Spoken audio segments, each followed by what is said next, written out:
코로나19 3차 대유행 이 상황에서 사실상의 영업 금지, 영업 제한 조치를 받은 소상공인과 자영업자들 극심이 정말 크죠. 이분들에게 최대 300만 원을 지원하는 방안을 정부가 추진합니다. 자, 관련 이야기 박주민 더불어민주당 의원 전화로 연결해서 자세히 들어보겠습니다. 의원님 안녕하십니까? 예, 안녕하십니까? 예. 자, 이 관련해서 어제 당정청 그 회의에서 어느 정도 결론이 나온 것이죠? 네, 소상공인 자영업자에게 임대료 포함해서 최대 300만 원 예. 지원하고요. 그다음에 예. 임대료를 자발적으로 내려주는 착한 임대인에게는 세액공제 한 70% 정도까지 확대하는 예. 그런 내용으로 좀 정해진 것으로 알고 있습니다. 예. 자, 그러면은 이제 대책을 정부가 발표 아마도 오늘 내일 하지 않겠습니까? 네네네. 그러면은 자, 방금 말씀하신 것 중에서 특히 그 착한 임대인 부분 있지 않습니까? 네. 세액공제를 그러면 더 많이 이전보다 많이 올린다. 이게 주요 빼대야죠? 네, 세액공제 50% 정도 해주던 것을 70%까지 확대하겠다 이렇게 얘기가 나온 겁니다. 아, 그렇군요. 그럼 이게 이제 좀 효과가 좀 있을 것으로 보십니까? 임차인에게는 이제 임대료 중에 일부를 좀 직접 지원하고요. 예. 임대인에게는 이제 임대료를 좀 깎으면은 그 깎은 부분에 대해서 이제 세액 지원을 해주겠다는 것이라서 예. 두 가지가 좀 시너지 효과를 내면서 안 그래도 이제 임대료 때문에 고생하시는 중소 상인들, 예. 자영업자분들에게 도움이 되지 않을까 이렇게 보고 있습니다. 예. 그러면 소상공인과 자영업자 최대 300만 원이면 최소 얼마 받을 수 있는 겁니까? 100만 원인가요, 그러면? 글쎄요, 저도 예. 세부적인 내용까지 나온 건 아니어가지고요. 예. 네. 일단 그 경영안정자금을 100만 원에서 200만 원 이렇게 그 사이에서 이제 지원을 하고요. 그다음에 임대료 직접 지원을 100만 원에서 최대 300만 원이니까 적게는 아마 200만 원 정도, 많게는 이제 300만 원 이렇게 지원을 받는다 이렇게 보시면 될 것 같긴 합니다. 예, 당정청 회의를 통해서 그 뜻을 모은 것이니까 이미 민주당 내 어떤 의견들도 다 어느 정도 취합이 된 것이죠, 그러니까 이제. 네, 기본적인 부분 정도는 이제 공유되고 소통된 것 같습니다. 예, 네. 그렇군요. 그러면 이거 시행 가능성은 매우 높다 이렇게 보면 되겠습니다. 네. 야당과의 어떤 협의는 어떻게 될 걸로 보십니까? 최근에 경제적인 어려움, 특히 이제 중소상공인들, 자영업자분들의 어려움에 대해서는 야당도 크게 모르진 않을 것이고요. 예. 이 필요성, 긴급 지원에 대한 필요성과 관련돼서도 야당에서 어느 정도 공감을 표하는 발언이나 이런 것들이 나왔었기 때문에 큰 어려움은 없을 것 같습니다. 예, 알겠습니다. 자, 방금 전에 저 프로그램 시작할 때 김영균 씨 어머니가 지금 18일째 좀 단식 농성하고 있다고 했는데 네, 중대재해기업처벌법 이 제정 관련해서 어떻습니까? 이 당 입장이 어느 정도 정리가 됐습니까? 예, 당은 이번에 이제 임시 회기 중인데요. 이 임시 회기 내에 반드시 통과시킨다라는 것으로 입장이 정리가 됐고요. 예. 그래서 그것을 위해서 지금 법사위에 법안 심사하는 소위가 있는데, 소위를 지난주에 이제 24일 날, 그러니까 크리스마스 이브 때 한 번 더 가동을 했고, 오늘까지 정부의 각 부처가 입장을 협의한 일종의 정부안이라고 할 수 있는 것을 받기로 했습니다. 그리고 내일과 내일 모레 또 이렇게 한 이틀 정도 더 그 안을 중심으로 또 기존에 제출됐었던 법률안들 중심으로 법안 심사를 하는 것으로 좀 일정을 잡고 있습니다. 그래서 아까 말씀드렸던 대로 이번 회기 내에 반드시 좀 통과시킨다 이런 입장입니다. 예, 회기가 다음 주 후반 아닙니까? 그렇죠? 1월 8일이죠. 다음 새해이긴 하지만은 그 안에 통과할 가능성은 높다 이렇게 보도 되겠습니까? 네, 다만 지금 걱정은 이제 방금 말씀하셨던 것처럼 이제 김영균님의 어머님께서 단식 중이셔서 저희들은 최대 일정을 당겨보긴 하겠지만 야당과의 협상의 문제도 있고 법안 심사에 걸리는 물리적 시간도 있거든요. 그래서 그 전에라도 좀 믿음을 가지시고 단식을 접으셨으면 좋겠다라는 의사를 좀 계속 전해드리고는 있습니다. 그렇군요. 알겠습니다. 자, 다음으로요. 윤석열 검찰총장 이제 업무 복귀를 했는데 업무 복귀해서 지금 25, 26일 이틀 연속 출근을 했고 뭐 그래서 뭐 원전 수사 뭐 다시 본격적으로 뭐 추진한다 이런 얘기도 나오고 그러는데 민주당 내에서 김두관 의원이 꺼낸 얘기죠. 탄핵 얘기. 네. 자, 이 분위기 어떻습니까? 어제 그리고 그제 이틀 정도 의원들끼리 모여 있는 방이 있어요. 대화하는 대화방이 있는데 거기에 예.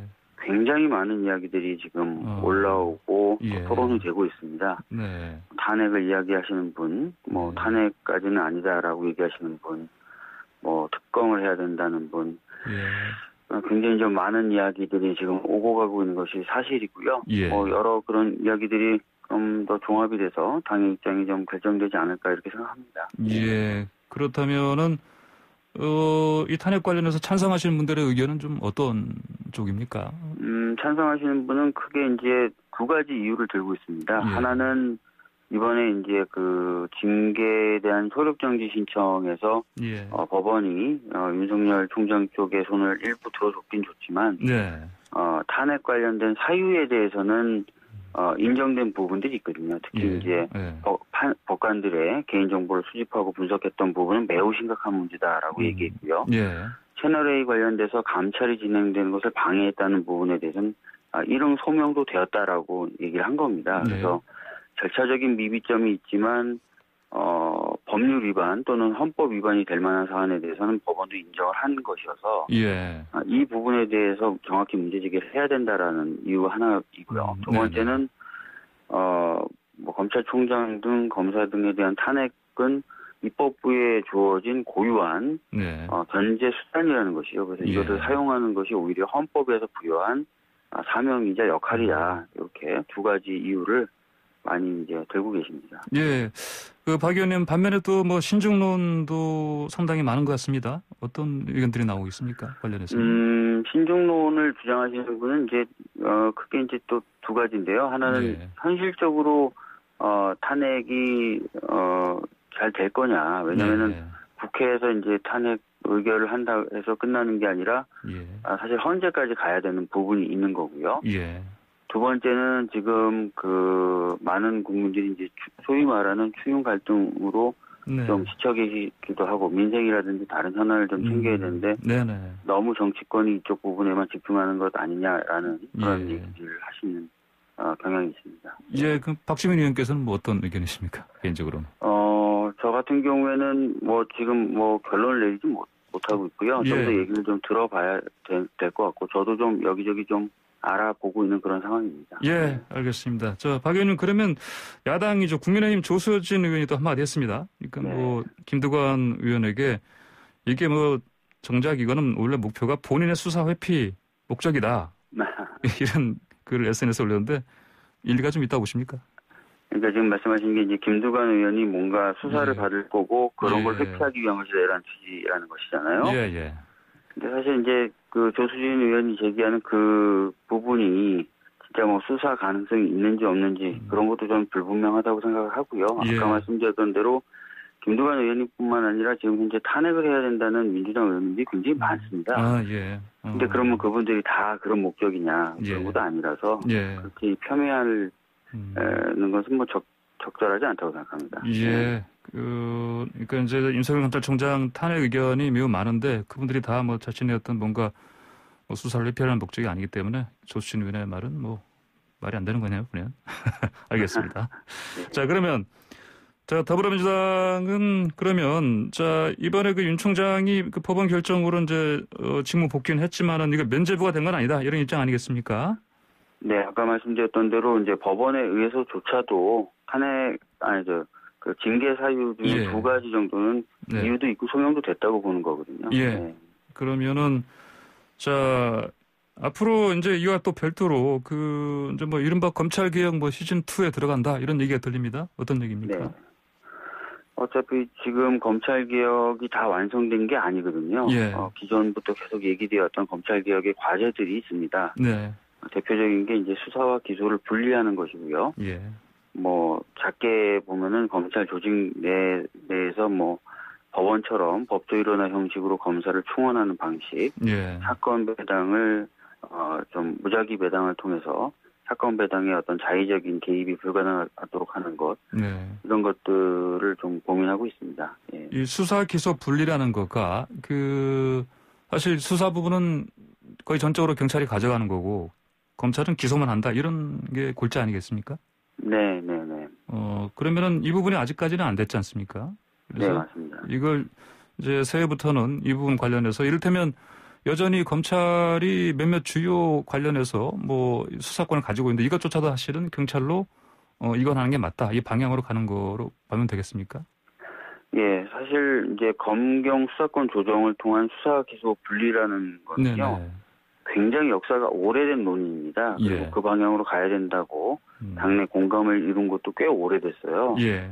다만 20대 국회 때 검경 수사권 조정을 할 때는 한꺼번에 다 100% 그런 식으로 수사권을 조정하기가 어려우니 중간 단계를 거쳐가자는 의미에서 6대 범죄에 대한 수사권을 검찰에 남겨놓은 것이었거든요. 예. 그렇기 때문에 이제 당연한 수순인 겁니다. 네. 수사권과 기소권을 분리하는 거는. 네네. 그래서 그런 쪽으로 좀 가자라는 공감대가 형성되고 있는 겁니다. 예, 알겠습니다. 자, 공수처장 문제 좀 여쭤보겠습니다. 오늘 그 공수처장 추천위원회 회의가 6번째 열리는데 오늘은 결론이 나겠죠? 아무래도 그렇지 않겠습니까? 지금 그 법까지 개정이 된 상태이기 때문에요. 예. 더 뭐 미룰 이유는 없지 않을까라고 생각해 봅니다. 예. 그런데 주호영 국민의힘 원내대표가 편지까지 썼습니다. 추천위원들에게. 네. 예, 협조하지 말라. 예.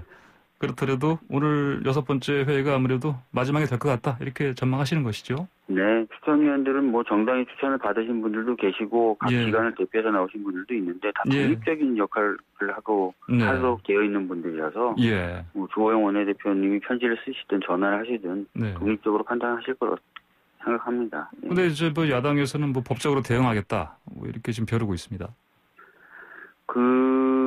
뭐 얘기는 저도 들었는데 뭘 어떻게 이유 삼아서 대응하겠다는 건지 모르겠습니다. 뭐 절차 위반이 있다는 건지 아니면 뭐가 있다는 건지 잘 모르겠고요. 사실은 뭐 법 개정이 된 상황이기 때문에 뭐 절차 위반을 논할 거리는 없을 것 같은데요. 예, 알겠습니다. 자, 마지막 짧게 하나 여쭤보겠습니다. 지금 추미애 법무장관의 그 사표 수리 가능성, 뭐 오늘 내일 점쳐지고 있는데, 뭐 개각 이제 뭐 서너 명 장관급 될 것으로 좀 예측이 되고 있는데 뭐 그렇게 되겠죠. 아마 내일쯤 나오지 않겠습니까? 어떻게 예측하십니까? 모르겠습니다. 뭐 어제 보도들 보니까 뭐 내일 정도에 발표가 있을 것이다라는 얘기도 있긴 있던데 뭐 정확한 일정이나 폭 같은 경우는 저도 잘 모르겠습니다. 예, 알겠습니다. 예, 자 오늘 말씀 여기까지 듣겠습니다. 감사합니다. 예, 감사합니다. 네, 예. 지금까지 박주민 더불어민주당 의원 얘기 들어봤습니다.